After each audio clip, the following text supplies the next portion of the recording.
Hello and welcome to our Sunday evening edition of Arirang News. I'm Daniel Che. We begin with the bitter cold that's been gripping Korea this weekend. The country's temperatures, rather. We begin with a bitter cold that's been gripping the country. Korea isn't the only country that's in a deep freeze. As our Lee-Ji-won reports, other parts of the world are experiencing the near Arctic conditions as well. For most parts of Korea, Sunday was the coldest day of the season. According to the nation's weather agency, the low in Seoul was minus 18 degrees Celsius, Daegu at minus 13, and Busan at minus 10.2.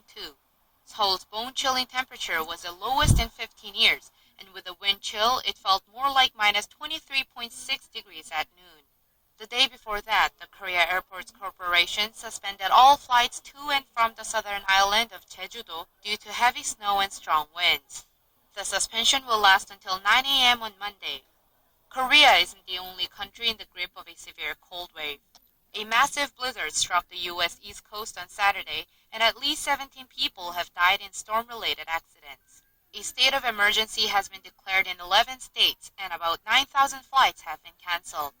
Washington, D.C. was hit with 60 centimeters of snow, the second highest since 1922. China is also experiencing a severe cold wave, with some northern provinces reporting seasonal lows of 48 degrees below zero. Shanghai also marked a record 35-year low of minus 7 degrees on Sunday.